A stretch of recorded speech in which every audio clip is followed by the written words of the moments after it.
နေ့တစ်နေ့ရဲ့အစကိုအလွန်ကောင်းမွန်တဲ့စိတ်ကလေးတွေနဲ့စစေခြင်းနဲ့ပေါ့ဟုတ်လားအဲ့ဒါဒကာကြီးတို့ဒကာမကြီးတို့လည်းပဲဒီရှိနေ့တိုင်းအဲ့ဒီဘာဝနာ၅မျိုးနဲ့နေ့ရက်တွေကိုအစပြုနိုင်မယ်ဆိုရင်အလွန်ကောင်းမှာနော်ပြင်ဘက်ကဘေးတွေအန္တရာယ်တွေလည်းမကြမရောက်ရအောင်နော်ကိုလေ့ကျင့်လိုက်တဲ့ကိုအားထုတ်လိုက်တဲ့အဲ့ဒီသူတော်ကောင်းတရားကကာကွယ်မယ်စောင့်ရှောက်မယ်ပြီးရင်ကိုယ့်ရဲ့စိတ်နှလုံးထဲမှာနော်ပူတဲ့လောင်တဲ့ပင်ပန်းစေတတ်တဲ့နော်ကိလေသာအန္တရာယ်တွေမကြမရောက်အောင်လည်းပဲကာကွယ်စောင့်ရှောက်နိုင်ပါလိမ့်မယ်ဟုတ်လားဒါကြောင့်အဲ့ဒီအာရခတရား၄ပါးနဲ့တတိပဋ္ဌာန်ဘာဝနာဆိုတဲ့ဘာဝနာတရား၅မျိုးရဲ့အကြောင်းကိုဒီနာယီဝက်လောက်လေးမှာဘုံဘုံတို့မှတ်သားကြည့်နော်ပထမဦးဆုံးဘာဝနာကအာရခတရားကဘာလဲဆိုတော့ဗုဒ္ဓနုတ္တိဘာဝနာတဲ့ဗုဒ္ဓနုတ္တိဆိုတာမြတ်စွာဘုရားရဲ့ဂုဏ်ကိုအဖန်ဖန်အမှတ်ရတာစဉ်းစားတာဆင်ញံတာဘုံဘုံတို့ကိုယ်ဝယ်နေတဲ့မြတ်စွာဘုရားဟာနော်ကိလေသာခတ်သိမ်းငြိမ်းတော်မူတယ်ကိလေသာအပူဓာတ်တွေငြိမ်းတဲ့အတွက်ကြောင့်စိတ်နှလုံးဟာပဂရိအေးချမ်းတော်မူတယ်ဟာအရဟံဂုဏ်ပေါ့နော်တလောကလုံးမှာသီလအဖြစ်သမာဓိအဖြစ်ပညာအဖြစ်အမြင့်မြတ်ဆုံးဖြစ်တော်မူတဲ့အတွက်ကြောင့်တတ္တဝါအားလုံးတို့ရဲ့ပူဇော်အထူးကိုခံယူတတ်တယ်ဒါလည်းပါလေအရဟံဂုဏ်ရဲ့အဓိပ္ပာယ်ပဲနော်အရဟံဂုဏ်ရဲ့အဓိပ္ပာယ်များစွာရှိတဲ့အနက်က2မျိုးလောက်တော့နားလည်ရမယ်ပေါ့နော်မြတ်စွာဘုရားရဲ့စိတ်နှလုံးဟာဘလောက်ပဲလောဘဖြစ်เสียအာယုန်နဲ့တွေ့လောဘဖြစ်တယ်ဆိုတာမရှိဘူးဘလောက်ပဲမကျေနပ်เสียကောင်းတဲ့အာယုန်နဲ့တွေ့ဒေါသဖြစ်တယ်ဆိုတာမရှိဘူးဟုတ်လားအဲ့လိုလောဘဒေါသအပူဓာတ်အလောင်ဓာတ်တွေလုံးဝကင်းဝေးတဲ့အတွက်ကြောင့်မြတ်စွာဘုရားရဲ့စိတ်နှလုံးဟာပဂရိငြိမ်းအေးတော်မူတယ်လို့အာယုန်ပြုတတ်ဖို့ဆင်ញင်တတ်ဖို့နှလုံးသွင်းတတ်ဖို့လိုတယ်ပေါ့နော်ပြီးတော့သီလသမာဓိပညာအဖြစ်အကြီးမားဆုံးအမြင့်မြတ်ဆုံးဖြစ်တော်မူတဲ့အတွက်ကြောင့်မြတ်စွာဘုရားဟာပူဇော်ထူးကိုလည်းခံယူတတ်တယ်အရဟံဂုဏ်ပေါ့အရဟံဂုဏ်ပြီးရင်ဘုံဘုံတို့ဂုဏ်တော်အနန္တရှိတဲ့နောက်ကသမ္မာသမ္ဗုဒ္ဓဂုဏ်ကိုဆင်ញင်တတ်ရမယ်သမ္မာသမ္ဗုဒ္ဓဆိုတာဘာလို့တိတဲ့တိတိုက်တဲ့တရားအလုံးစုံကိုမဖောက်မပြန်ကိုယ်တိုင်မှန်မှန်ကန်ကန်သိတော်မူမြင်တော်မူတယ်သိစရာတရားအလုံးစုံကိုဆရာမကူတရားမူဉာဏ်ဖြင့်ကိုယ်တော်တိုင်သိတော်မူတယ်နော်ဒါလို့ရင်ဆင်းရဲမယ်ဒါလို့ရင်ချမ်းသာမယ်ဒီလိုလှုပ်လို့ရှိရင်တော့ဘဝတန်တရားဝိဒုက္ခကလွတ်မြောက်သွားမယ်အစရှိသဖြင့်မြတ်စွာဘုရားနော်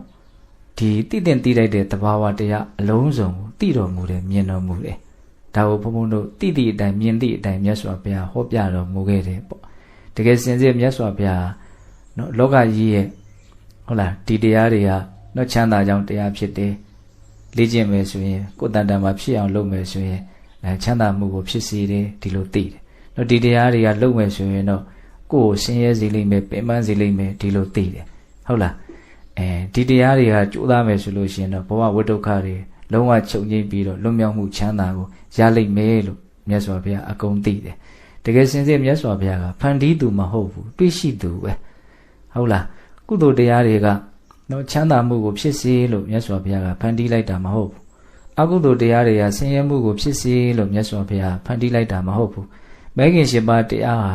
နော်တန်တရားလွတ်မြောက်ကြောင်းတရားဖြစ်စေလို့ဖန်တီးလိုက်တာမဟုတ်ဘူးဟုတ်လားအကုသိုလ်တရားတွေဟာဆင်းရဲစေတယ်ပင်ပန်းစေတယ်နောင်လဲယုံညံ့တဲ့ဘဝကိုပို့တတ်တဲ့အစွမ်းရှိတယ်ဒါသူတို့ရဲ့ပင်ကိုအစွမ်းပဲဘုရားလှုပ်ထားတာမှမဟုတ်တာဟုတ်လားဘုရားသိတာပဲဩဒါလှုပ်ရင်တော့ဆင်းရဲမှာပဲအဲ့ဒါလှုပ်ရင်ဆင်းရဲမှာပဲဒါပဲ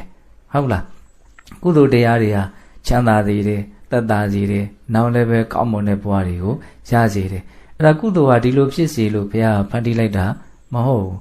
နော်ကောင်းတဲ့စိတ်တွေကောင်းမြတ်တဲ့အလုပ်တွေဟာဒီလိုမျိုးချမ်းသာကိုဖြစ်စေနိုင်တဲ့စွမ်းရည်တတ္တိတွေရှိနေတယ်ဆိုတော့မြတ်စွာဘုရားသိမြင်တာပဲဒါကိုနားလည်ဖို့လိုတယ်ဟုတ်လားအဲ့ဒါလိုပဲတမ္မာဒိဋ္ဌိခေါင်းဆောင်တဲ့မဂ်ခင်၈ပါးဒီသူတော်ကောင်းတရားကြီးဟာဘဝဝိဒုက္ခကနေလွတ်မြောက်သွားစေတယ်နိဗ္ဗာန်ချမ်းသာကိုမျက်မှောက်ပြုစေနိုင်တယ်နိဗ္ဗာန်ချမ်းသာကိုဆက်ရောက်စေနိုင်တယ်ဒါလည်းမြတ်စွာဘုရားမဂ်ခင်၈ပါးနိဗ္ဗာန်ကိုဆက်ရောက်စေတယ်လို့ဆက်ရောက်စေလို့ဖန်တီးလိုက်တာမဟုတ်ဘူးဒီမဂ်ခင်၈ပါးတရားမှာနိဗ္ဗာန်ကိုဆက်ရောက်စေတဲ့အစွမ်းတတ္တိရှိနေတယ်ဒီလမ်းဟာနိဗ္ဗာန်စီကိုဥတည်နေတယ်ဒီလမ်းကိုရှောက်ရင်နိဗ္ဗာန်ကိုရောက်လိမ့်မယ်လို့မြင်တာဒီလမ်းကြီးကိုမြတ်စွာဘုရားဖန်တီးလိုက်တာမဟုတ်ဘူးဒီလမ်းကသူ့အတူရှိနေပြီးသားဒါကြောင့်မြတ်စွာဘုရားမဂ်ခင်၈ပါးကိုပုရဏမဂ္ဂလမ်းဟောင်းကြီးရှေးဘုရားအဆူဆူတို့ဖုံးနေအောင်တွားခဲ့တဲ့လမ်းဟောင်းကြီးဒီလိုပြောတယ်ဟုတ်လားအဲ့တော့ဘုန်းတို့ တကယ်တမ်းဘဝမှာလမ်းနေနေနဲ့မြင်ကြည့်မယ်ဆိုရင်အောက်လမ်းရှိတယ်အထက်လမ်းရှိတယ်လွတ်မြောက်လမ်းရှိတယ်အောက်လမ်းဆိုတာအကုသိုလ်တရားတွေကိုပြောတာပေါ့နော်အထက်လမ်းဆိုတာကုသိုလ်တရားတွေကိုပြောတာပေါ့လွတ်မြောက်လမ်းဆိုတာကတော့အဲ့ဒီကုသိုလ်တရားတွေတဲကမှနော်မဲခင်ရှင်ပါအကျင့်မြတ်တရားအဓိကပြောရပါစို့ဟုတ်လားပြီးရင်လည်းပဲကုသိုလ်ကောင်းမှုပြုတိုင်းနိဗ္ဗာန်ချမ်းသာကိုမျက်မှောက်ပြုပေးရစေဆိုတဲ့မုံမြတ်တဲ့စိတ်မှန်ကန်တဲ့စိတ်ရည်ရွယ်ချက်မှန်မှန်နဲ့လုပ်မယ်ဆိုရင်ထိုကုသိုလ်ဆိုတဲ့အထက်လမ်းတည်ပင်လဲလွတ်မြောက်လမ်းဖြစ်သွားပြန်တယ်ပေါ့ဟုတ်လားအဲ့လိုပြောရင်တာဘာလို့မြတ်စွာဘုရားရဲ့သမ္မာသမ္ဗုဒ္ဓကိုအလုံးစုံကိုသိတာဟုတ်လားအဲ့လိုအလုံးစုံကိုသိတယ်တို့ကိုယ်ွယ်တဲ့မြတ်စွာဘုရားတရားအလုံးကိုသိတယ်သိသည့်အတိုင်းညွှန်ပြခဲ့တယ်ဒီလိုလေးဘုန်းဘုန်းတို့စဉ်းစားဆင်ခြင်ဒါဗုဒ္ဓနုတ္တိဖြစ်တယ်ပေါ့နော်အရဟံဂုံရဲ့သမ္မာသမ္ဗုဒ္ဓဂုံရဲ့ပြီးတော့နားလည်တဲ့ဂုံကျေးဇူးအနန္တရှိတဲ့အတက်ကနားလည်တဲ့ဂုံဘဂဝါဂုံဘဂဝါဆိုတာဘာတော့တာမန်အဖြစ်ဘုံတော်နန္ဒကံတော်နန္ဒဉာဏ်တော်နန္ဒတကူတော်နန္ဒဒီလိုပြည့်စုံတော်မူတယ်လို့မှတ်သားထားကြတယ်ဟုတ်လားတကယ်စင်စစ်ဘဂဝါဂုံဆိုတာဘဝပေါင်းများစွာမြင့်မြတ်တဲ့အလုပ်ပါရမီတရားတွေကိုပြည့်စုံအောင်ဖြည့်ကျင့်တော်မူခဲ့တဲ့အတွက်ကြောင့်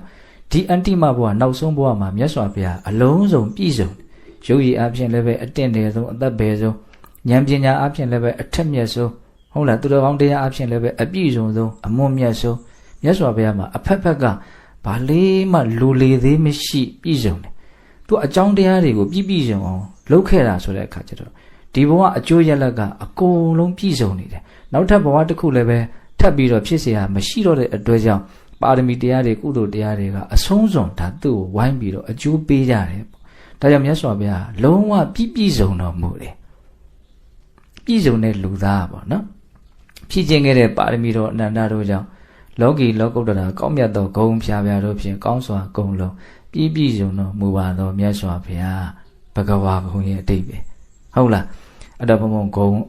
ကျေးဇူးအနန္တရှိတဲ့နှက်ကဂုဏ်တော်၃ပါးပြောလိုက်တယ်အရဟံဂုဏ်ရဲ့သမ္မာသမ္ဗုဒ္ဓဂုံရဲ့ဘဂဝါဂုံရဲ့အဲ့ဒါကိုတခါတည်းပါတော့ဘယ်လိုလုပ်မလဲနမောတတ္တဘဂဝတောအရဟတောသမ္မာသမ္ဗုဒ္ဓတ္တအကောင်းဆုံးဘုရားရှိခိုးပဲဟုတ်လားအရဟတောကိလေသာခတ်သိငြိမ်းတဲ့ဖြင့်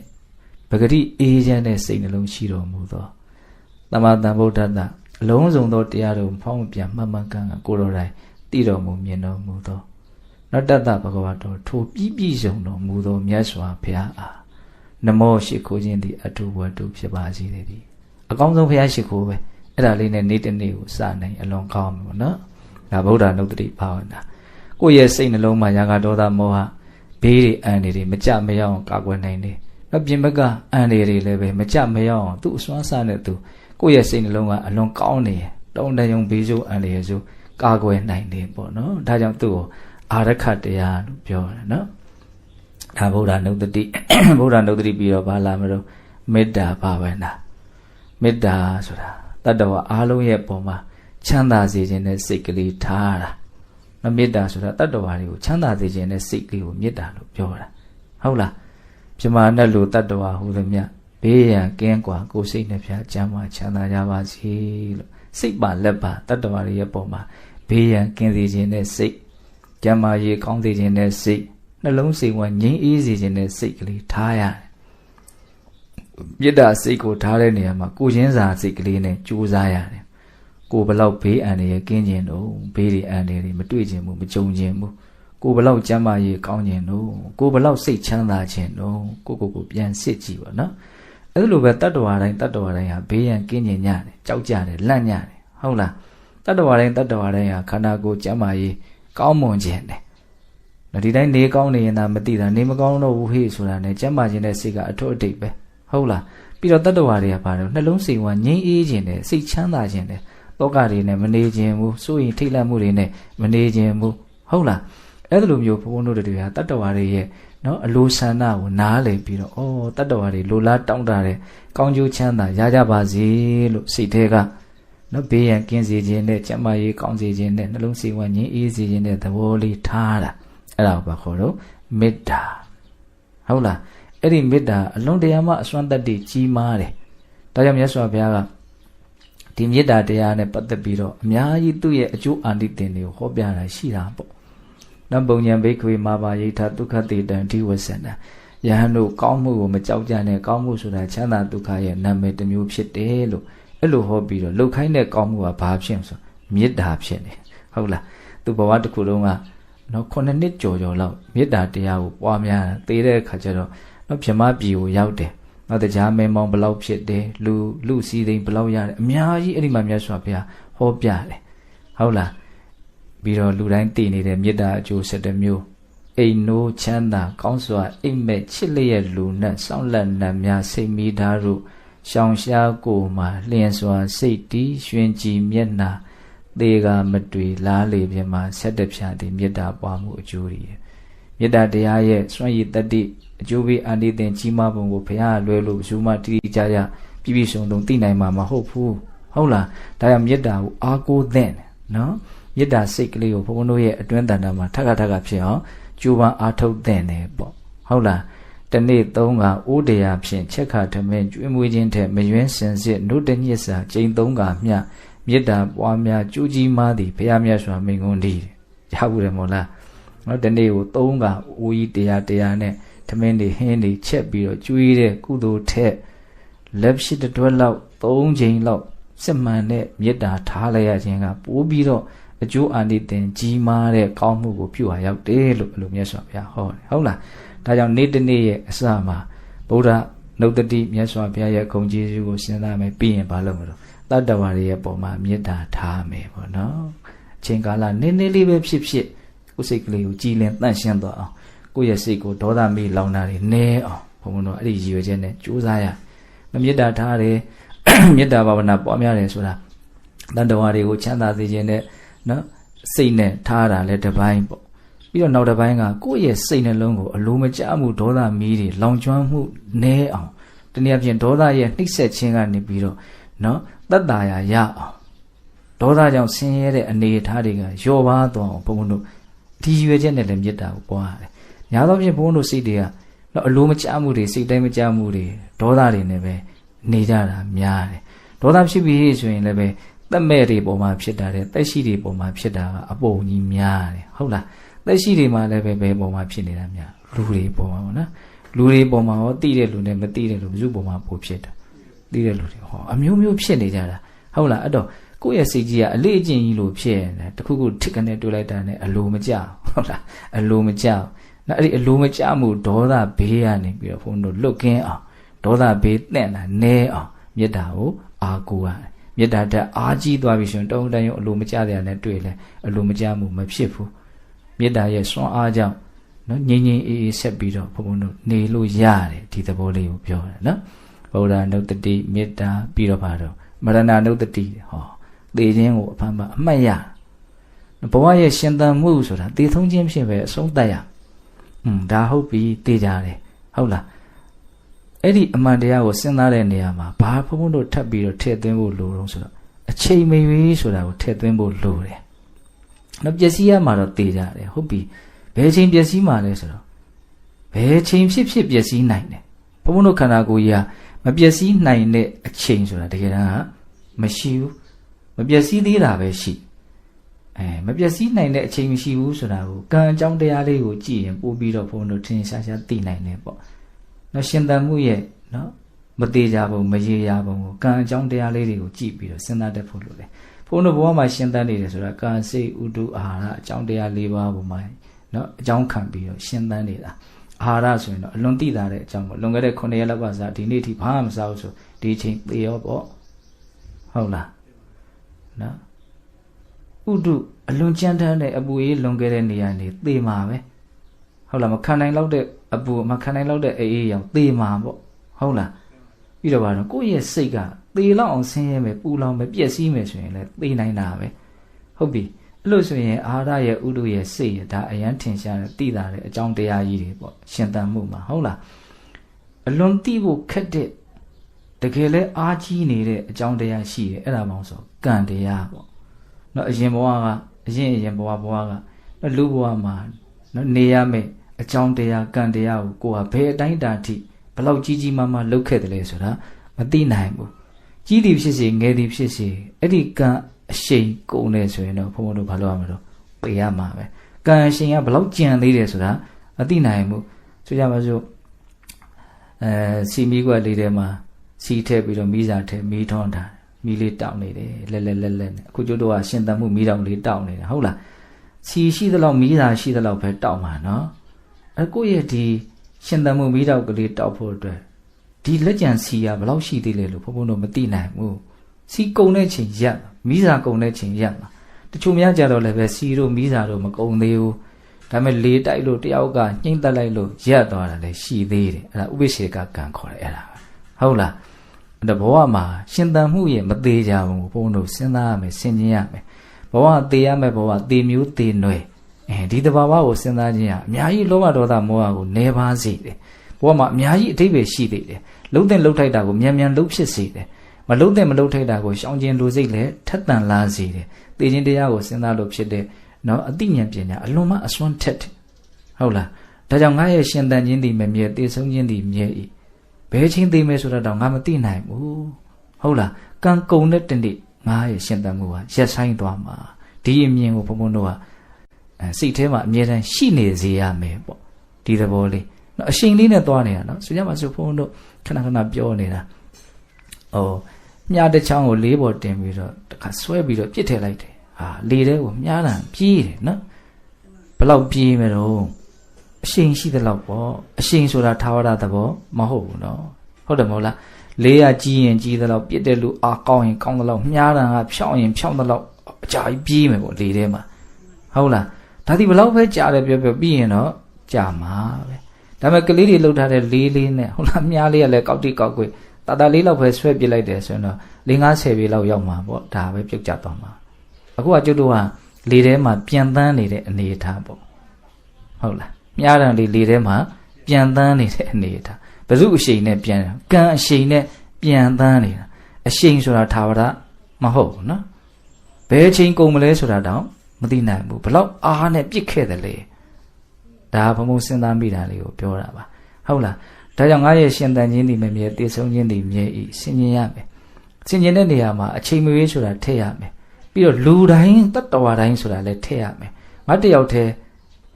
တည်တဲ့သဘောရှိတာမဟုတ်တတ္တဝါတိုင်းတည်ရမှာဟာအဲ့ကျမှညာကပို့ပြီးတော့ကျဲပြန့်သွားတာနော်ငါဤရှင်သန်ခြင်းသည်မမြဲတည်ဆုံးခြင်းသည်မြဲ၏အဲ့ဒါလိုပဲသူဤရှင်သန်ခြင်းသည်လည်းမမြဲ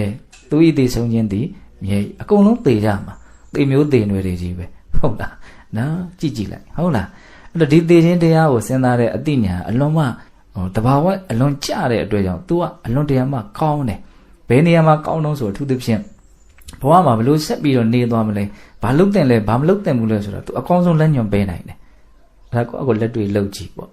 လူကသူများဆရာလုပ်ရင်တိတ်ကြိုက်တာမဟုတ်ကို့အသိဉာဏ်ကို့ဆရာလုံးမှာကောင်းတာဒါကြောင့်တစ်ချိန်တော့ဘုံဘုံကအကောင်းဆုံးဆရာဆိုပြီးတော့တရားလေးတွေကိုဟောထားတာရှိတယ်ဟုတ်လားသေခြင်းကိုစဉ်းစားလို့ဖြစ်ပေါ်လာတဲ့အသိဉာဏ်ကိုရည်ရွယ်တာသူအကောင်းဆုံးဆရာပဲဘဝမှာဘလို့နေသွားမလဲဆိုတာနော်ဒါကြောင့်နေ့တစ်နေ့ရဲ့အစမှာနော်မရဏနုတ္တိသေခြင်းကိုအမှတ်ရတဲ့မွန်မြတ်တဲ့တတိကလေးနဲ့စနိုင်ဖို့လိုတယ်ပေါ့နော်ဟောရာနုတ္တိမေတ္တာမရဏနုတ္တိနောက်ဟာဘာလို့ဆိုအတုပဘာဝနာတဲ့အတုပဆိုတာမတင့်တယ်တဲ့သဘောတုပဆိုတာတင့်နေတာအဆိုတာမရှိတာမိမိခန္ဓာသူတစ်ပါးခန္ဓာရဲ့နော်ရုပ်ပိုင်းဆိုင်ရာအဖို့အစည်းကြီးမှာတင့်တယ်မှုစိတ်သုံးနေတာအနတ်မကောင်းသောနော်မတင့်တယ်သောယွန်ရှာဆက်စုပ်ပွဲသဘာဝတရားတို့ဖြင့်သာလျှင်ဖွဲ့စည်းတည်ဆောက်ထားတဲ့သဘောတရားအမှန်အဲ့ဒါကိုစိတ်နဲ့တွေ့ပေးတာအတုပဘာဝနာဆိုတာဒီခန္ဓာအိမ်ကြီးရုပ်ပိုင်းဆိုင်ရာခန္ဓာအိမ်ကြီးဘလို့တည်ဆောက်ထားသလဲဆိုတာကိုဆင်ញံနှလုံးသွင်းတာမြတ်စွာဘုရားအကုန်သင်ပေးတာနော်စံပဲမွေးညင်းခြေသီးလက်သီးသွားအရည်ဒါတစပင်စကလို့ခေါ်တယ်၅မျိုးသောကုဋ္ဌာတပဂရိဒီတိုင်းကြည့်လိုက်တာနဲ့လူတယောက်ကိုကြည့်လိုက်ဒီ၅မျိုးကတန့်မြင်ရစံပဲမွေးညင်းဒီလိုလုံးပေါက်နေတဲ့မွေးညင်းလူလေးဟုတ်လားခြေသေးလက်သေးပြီးတော့သွားဒီလိုလုံးအုပ်ထားတဲ့အရည်ဟုတ်လားပါရမီထူးခဲ့တဲ့ဘုရားလက်ထက်ကတချို့ပုဂ္ဂိုလ်တွေဆိုရင်ရဟန်းပြုတော့မဆိုခေါင်းဆန်းချတဲ့အခါမှာအဲ့ဒီတစပင်စကဆင်ញံတာနဲ့ယဟန္တာဖြစ်တာရှိတယ်နော်ကောင်းတဲ့သဘောတွေစုဝေးနေတာမဟုတ်မကောင်းတဲ့သဘာဝတွေစုဝေးနေတာလို့တကယ်မြင်သွားတာပေါ့ဟုတ်လားဘဝဆိုတာဒီသဘောပဲဆိုတာကိုမြင်တာဟုတ်လားရှစ်ဆက်ပြီးတော့ကြည်အရေးရဲ့အောက်မှာပါရှိမယ်တော့အသာအကျော်အယိုယိုတွင်ချင်းစီအညှို့တယ် အညို့ဆိုတာကြောက်ကနှလုံးကိုပြောတာနှလုံးအသေးအမြည်အဖြစ်အဆုပ်ဥမဥသိမ်းစာသစ္စာဟောင်းအုံနောက်ဒါကုဋ္ဌာတ20ပထဝီဓာတ်လွန်ကဲတဲ့ကုဋ္ဌာတအဖတ်ဓာတ်လွန်ကဲတဲ့အုပ်စုပေါ့နော်ပြီးရင်မှတော့တေးကြီးတလိပ်ပြီးသွေးချွေးအစီကဲမျက်ရည်အစီကြီးတတွေးနှက်အစီခြင်းကဲအာဘောဓာတ်အရေဓာတ်လွန်ကဲတဲ့ကုဋ္ဌာတ12မျိုး32မျိုးသောကုဋ္ဌာတတို့ဖြင့်ဖွဲ့စည်းတည်ဆောက်ထားတဲ့ခန္ဓာအိမ်ကြီးပေါ့နော်အဲ့ဒါကိုဆင်ခြင်ပတ်စံရှိတာမရှိတာဘာကွဲပြားမှုမှမရှိအသက်ကြီးတာငယ်တာဘာကွဲပြားမှုမှမရှိယောက်ျားဖြစ်တာမိန်းမဖြစ်တာဘာကွဲပြားမှုမှမရှိတော့အကုန်လုံးဟာအယိုးတို့ရဲ့အစုအဝေးမျှတာဖြစ်တယ်အသွေးအသားတွေရဲ့အစုအဝေးမျှတာဖြစ်တယ်အကြောတွေရဲ့အစုအဝေးမျှတာဖြစ်တယ်အရည်သူကြီးပါနဲ့အုပ်ထားတယ်ဒီသဘောလေးခေါင်းထဲမှာအုံနောက်တွေရှိတယ်နောက်ရင်ကောင်းပိုင်းမှာအစုံနဲ့နှလုံးမိနစ်မလက်စက္ကန့်မလက်အလုံးလုံးနေတာရှိတယ်နောက်ဝမ်းပိုက်ပိုင်းမှာအသေးရှိမယ်အစာအိမ်ရှိမယ်ဥသိမ်းဥမရှိမယ်နော်အသေးရဲ့အောက်မှာပန်ကရိယာရှိမယ်သေကြီးအိမ်ရှိမယ်အဲ့ဒီရဲ့အောက်နားလေးမှာပါရှိမယ်ကြောက်ကလေးနှလုံးရှိမယ်အဲ့ဒီရနဲ့စီးရီတစ်စက်ကြားနေတာဟိုကစီးအိမ်ထဲမှာထည့်ထားတာရှိမယ်ဟုတ်လားအဲ့ဒီအစာအိမ်ရဲ့ဟိုဘက်ဘေးနားမှာဘေးဆိုတဲ့တရွရဲ့ကြီးရှိမယ်ဒါအမှန်တရားပဲလေအဲ့ဒါဘာလို့တာတော့ဆင်ញင်ကြည့်တာဒါတွေရှိနေတယ်ဒါတွေဖြစ်နေတယ်လို့သိတာတမင်လုံးမရရနော်ဒီတိုင်းဆိုရင်ဘုန်းကတော့အဲ့ဒါကိုမြင်လားမမြင်ဘူးအိုတယ်လှတယ်ကြည့်ကောင်းတယ်ကြည့်မကောင်းဘူးငယ်တယ်ကြည့်ရဒါပဲဒီနားတင်ရက်နေတာစိတ်ကရှစ်ဆက်သိစရာသိရှိတာကိုမသိဘူးမြင်စရာရှိတာကိုမမြင်ဘူးအဲ့ဒီအတုပဘာဝနာလဲအလွန်အစွမ်းထက်တယ်ရသော်ဘုရားဘလောက်တောင်ဟောတော့သူ့ကိုလဲအမတန်တေဘိက္ခွေပရိပုံစံတိရေကာယကတတတိပရိပုံစံတိအကျဉ်ပုဂ္ဂိုလ်သည်32မျိုးသောကုဋ္ဌာတကိုဆင်ခြင်ပြီးဆိုတဲ့ကာယကတတတိကိုသုံးဆောင်၏ထိုသူသည်နိဗ္ဗာန်ကိုသုံးဆောင်ရသည်မြည်၏တဲ့အဲ့လိုတောင်ဟောတာနော်ကိုအဲ့လိုဒါတွေရဲ့အစုဝေးတွေပဲလို့ဆင်ခြင်နေတာနိဗ္ဗာန်ကိုတောင်သုံးဆောင်ရရောက်တယ်ဘုန်းဆိုအလွန်မွန်မြတ်လို့အဲ့ဒီစိတ်ကလေးကအလွန်မှငြိမ်သက်တယ်ငြိမ်အေးတယ်မွန်မြတ်တယ်ကျွတ်တော့ဒီတိုင်းအဲ့ဒီစိတ်မပါဘူးဒီအတုပသဘောမျိုးမပါဘူးဘဝကိုဒီတိုင်းပဲလူအချင်းချင်းကြည့်လိုက်တယ်ဆိုရင်ကျွတ်တော့နော်သူကဘာငါဘာအစင်အတန်းအနှိမ့်အမြင့်အဲ့ဒါတွေပဲမြင်ပြီးတော့အထင်ကြီးချင်းအထင်သေးချင်းတွေဖြစ်ပြီးတော့ပူလောင်ခြင်းနဲ့ပဲဘုံတော့အဆုံးသတ်သွားတရားအောင်မြင်လိုက်တာနဲ့အထင်ကြီးတဲ့သဘောအထင်သေးတဲ့သဘောပါပြီးသားဟောဆို तू ကဘာဆိုတာကိုဘုံတော့စိတ်ကအလိုလိုတတ်မှတ်တယ်ဟုတ်တယ်မဟုတ်လားအဲ့ဒီမှာအဲ့ဒီလိုစိတ်မျိုးကမြင့်မြတ်တယ်လို့ပြောမလားအထင်ကြီးချင်းထင်သေးချင်းကမြင့်မြတ်တဲ့သဘောမဟုတ်ယုံညံ့တဲ့သဘောစိတ်ကိုပူလောင်စေတယ်ပင်ပန်းစေတယ်လေးလံစေတယ်ဟုတ်လားအဲ့တော့ကုဋ္ဌာတကိုမြင်တယ်ဆိုရင် तू အထင်ကြီးတွေကလည်းမရှိဘူးအထင်သေးတွေကလည်းမရှိဒါပဲလို့သိသူနဲ့ကိုယ်နဲ့လည်းဘာမှမထူအတူတူပဲလို့သိအရန်ကောင်းတယ်တရားဒါကြောင့်မြတ်စွာဘုရားနဧတာတိသေနကာယနာယောမင်းကြီးအုံနာမေတုပရမဝါဇန်နေကိမိညတတအတ္တတနာတော့ဒီလိုခန္ဓာကိုယ်မျိုးကြီးနဲ့နေရရတဲ့မြန်သူများကိုထင်သေးမယ်ကိုယ့်ကိုယ်ထင်ကြီးမယ်ဆိုဒီလူဟာမိုက်မဲခြင်းကလွဲလို့တခြားအကြောင်းမရှိဘူးလို့ခေါ်တာမိုက်မဲတယ်ဆိုတော့ကိုယ်ခန္ဓာရဲ့အကြောင်းအမှန်တိုင်းမသိတာကိုပြောတာဟုတ်လားဒါကြောင့်အတုပဘာဝနာလုတ်တဲ့တယ်ပေါ့နော်ဒါနေ့တစ်နေ့ကိုအဲ့လိုဘာဝနာတရားလေးတွေနဲ့အဲ့ဒီလိုမုံမြတ်တဲ့စိတ်ကလေးတွေနဲ့စတင်ဖို့လိုတာပေါ့နော်ဘုရားကုံကိုအာယုံပြုမယ်တတ္တဝါတွေရဲ့ပုံမှာနော်အလိုမကျတဲ့စိတ်တွေစိတ်တိုင်းမကျတဲ့စိတ်တွေနေပါအောင်မေတ္တာတရားလေးနဲ့ငြိမ်းငြိမ်းအေးအေးနေမယ်ဟုတ်လားပြီးရင်ပါကိုယ့်ဘဝရဲ့ရှင်သန်မှုဟာတည်မြဲနေတဲ့သဘောမျိုးအချိန်မရွေးပြတ်နိုင်တယ်တဲတဲလေးသွားနေတာဘဝရဲ့ကြောက်မက်ဖွယ်ရကောင်းတဲ့အမှန်တရားပေါ့နော်ဒါကိုဆင်ခြင်ရမယ်ပြီးရင်ပါတော့ဒီရုပ်ခန္ဓာအိမ်ကြီးဘလို့တိဆောက်ထားလဲဆိုတာကိုဆင်ခြင်တာဒါကိုအရခတရား၄ပါးလို့ခေါ်တယ်အလွန်မုံမြတ်တဲ့တရား၄မျိုးပေါ့ဟုတ်လားစောင့်ရှောက်နိုင်တယ်စိတ်ကိုရောရုပ်ကိုရောစောင့်ရှောက်နိုင်တယ်ဒီသဘောလေးတွေကိုဘုံဘုံတို့ကနားလေရမယ်ပေါ့နော်ပြီးရင်နောက်ဆုံးကဘာလို့ဆိုတတိပဋ္ဌာန်ဘာဝနာတတိပဋ္ဌာန်ဘာဝနာဆိုတာကတော့နော်ဒါဘုရားအဆူဆူနိဗ္ဗာန်ရောက်ကြောင်းလမ်းအနေနဲ့နော်ဟောခဲ့ကြတယ်တကယ့်ကိုအမုံမြတ်ဆုံးသူတော်ကောင်းတရားတတိပဋ္ဌာန်ဆိုတာဘာလို့ဆိုကိုယ်ခန္ဓာမှာဘယ်လိုသဘာဝတွေဟာဘယ်လိုဖြစ်နေသလဲဆိုတာကို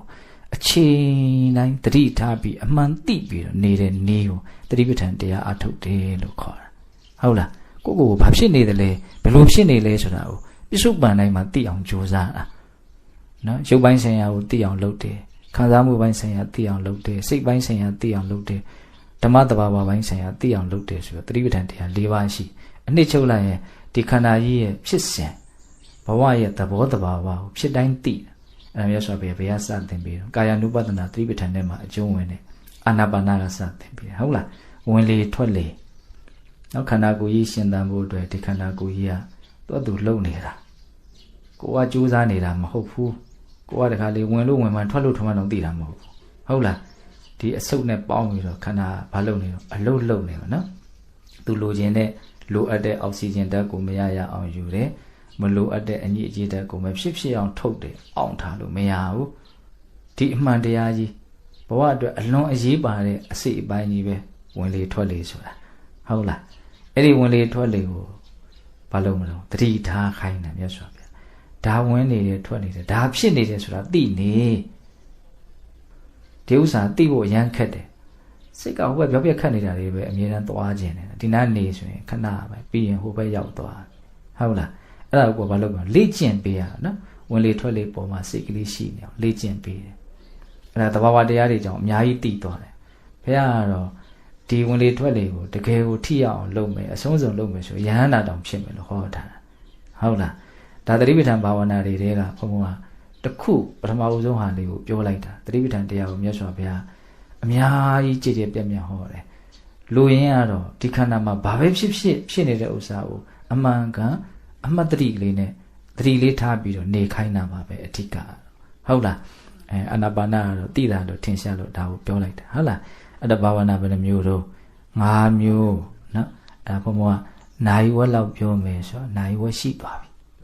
နော်အဲ့ဘဝမှာဒီတရားတွေကအလွန်မွန်မြတ်တယ်ဆိုတာ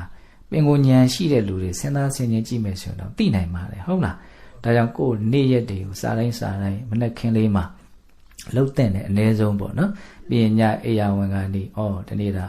နားယူတော့မယ်ခန္ဓာကိုယ်ကြီးမမြင်ခဲ့ရကြားခဲ့ရတွေးခဲ့ရပင်ပန်းတော့ညကြတော့မနာလို့မရဟုတ်လားကြည်စရာတွေကြည်နားထောင်ကြရတယ်နားထောင်တွေးကြရတယ်တွေးပင်ပန်းပြီလေစိတ်ကောရုပ်ကောပင်ပန်းအဲ့ချိန်နားရင်နားမနားရင်ကျမ်းမာရေးပါဖောက်မှာနော်ဟုတ်တယ်မဟုတ်လားအဲ့တော့နားကနေလေဒီ5မျိုးလေးနဲ့နားမယ်ဆိုရင်ကောင်းတယ်နော်နေ့တရက်စမယ်ဆိုရင်လေဒီ5မျိုးလေးနဲ့စနေ့တရက်ကိုနားတော့မယ်ဆိုရင်လေဒီ5မျိုးလေးနဲ့နားဘုရားကုံကိုအာယုံပြုမယ်အတ္တဝအနန္တရဲ့ပုံမှာမေတ္တာထားမယ်နော်ရှင်သန်ခြင်းဆိုတာမတည်မြဲတဲ့အရာမသေးကြတဲ့အရာလို့အမှန်သိပြီးတော့နေမယ်ရုပ်ခန္ဓာအိမ်ကြီးဟာမတင့်တယ်မှုအနက်မကောင်းမှုတွေနဲ့တိဆောက်ထားတာဆိုတာကိုအမှန်သိပြီးတော့နေမယ်ပြီးရင်ပါတော့ဘဝရဲ့သဘောတဘာဝခန္ဓာရဲ့သဘောတဘာဝဘာတွေဖြစ်နေလဲဆိုတာကိုအမှန်တိုင်းသိပြီးတော့နေတဲ့တတိပဋ္ဌာန်တရားဟုတ်လားဘာဝနာဘယ်နှမျိုးတော့5မျိုးအဲ့ဒါဟိုလွန်ခဲ့တဲ့5နှစ်လောက်ကစင်ကာပူမှာဟောတာရှိတယ်ဘာဝနာတစ်မျိုးမိနစ်90တနာရီလောက်ဟောတာရှိတယ်အဲ့ဒီတရားလေးရှားပြီးတော့နာကြည့်ဟုတ်လားဗုဒ္ဓနုတ္တိရဲ့မေတ္တာရဲ့မရဏနုတ္တိရဲ့အတုဝရဲ့တတိပဋ္ဌာန်ရဲ့တရား5ပုဒ်ဟောတာရှိနော်ဒါကြောင့်အလွန်မွန်မြတ်တဲ့ဒီနေနည်းထိုင်နည်းနေနဲ့နော်နေနိုင်ထိုင်နိုင်ကြတဲ့သူတော်ကောင်းတွေဖြစ်ကြပါစေလို့ဘုန်းတော်ဆန္ဒပြုပြီးတော့ဒီကနေ့ပြုလုပ်အထောက်ကြရတဲ့ဒါနသီလသမာဓိပညာကုသိုလ်ကောင်းမှုအစွစုတို့ရဲ့စွမ်းတတ္တိကြောင့်ဘုရားတပည့်တော်တို့ဒီမဉ္ဇဉ်ဘုညမျက်နှိပ်ပံကိုလင်းမြန်ထုတ်ချောက်မျက်မှောက်ပြုပြရစေကုန်သောဟုပတ္တနာအောင်စုပြုရကုန်ရာတည်းဝါတုတဗ္ဗမင်္ဂလာရခန္တုတဗ္ဗဒေဝတာတဗ္ဗဗုဒ္ဓနုဝဝေနတရာဒုက္ခိဝန္တုတိဝါတုတဗ္ဗမင်္ဂလာရခန္တုတဗ္ဗဒေဝတာတဗ္ဗဓမ္မနုဝဝေနတရာဒုက္ခိဝန္တုတိဝါတုတဗ္ဗမင်္ဂလာရခန္တုတဗ္ဗဒေဝတာတဗ္ဗသံဃာနုဝဝေနတရာဒုက္ခိဝန္တုတိဒီတုမကတိတရားနာပိသပေါင်းတော်ကောင်းတို့စာတာအလုံးသောတတ္တဝအနန္တတို့အားတဗ္ဗမင်္ဂလလောကီလောကုတ္တရာကောင်းဆိုသည်မြတ်မင်္ဂလာဝဝတိဘဝတို့ကောင်းစွာမသိဖြစ်တော်မူကြပါစေတည်းတဗ္ဗတိဝတ္တမိမိတို့ခန္ဓာကိုယ်မှာစောင့်ကြနေကြကုန်သောနတ်မိမိတို့အိမ်မှာစောင့်ကြနေကြကုန်သောနတ်မိမိတို့သာသနာမိမိတို့ကဘာမှာစောင့်ကြနေကြကုန်သောနတ်မြတ်နဲ့ကောင်းတာပေါင်းတို့ကလည်းပဲရက္ခဏုကောင်းစွာမသွေဆောင်လျှောက်တော်မူနိုင်ကြပါစေတည်းတဗ္ဗဗုဒ္ဓနုဘဝေနကိင္ဃဝါလူသေးစုမကပွင့်တော်မူကြတဲ့သုတ္တရဘဘုရားရှင်ကိုတော်မြတ်တို့ရဲ့တကူတေဇောအာနုဘော်တော်တို့ကြောင့်၎င်းတဗ္ဗဓမ္မနုဘဝေနမေလီတံဖူလီတံနိဗ္ဗာန်တည်တည်ဆိုသောဆေရသောတရားတော်မြတ်တို့ရဲ့တကူတေဇောအာနုဘော်တော်တို့ကြောင့်၎င်းတဗ္ဗတံဃာနုဘဝေနမေဃထံ၄ရောက်ပလတံ၄ရောက်ဆိုသောရှေယောတော်ရိယတန်ခါရှင်မြတ်တို့နဲ့တကွာတိလကိုသမာဓိကိုပညာကိုတို့နဲ့ပြည့်စုံတော်မူကြတဲ့သမုဒိတန်ခါအရှင်ကောင်းရှင်မြတ်ပေါင်းတို့ရဲ့တကုတေဇောအာနုဘော်တော်တို့ရောက်၎င်း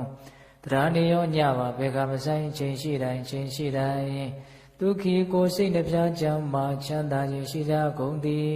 ဘဝတို့ကောင်းစွာမသွေဖြစ်တော်မူကြပါစေတည်း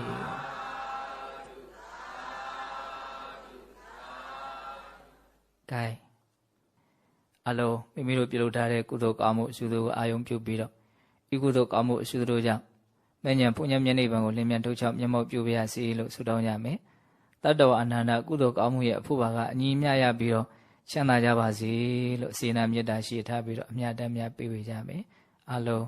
ညီညာညာလိုက်ပြီးတော့ဆိုရအောင်အရှင်ဖေယဘုရားတပည့်တော်တို့သည်ယနေ့ယခုပြုလုပ်အပ်သောဒါနသီလသမာဓိပညာ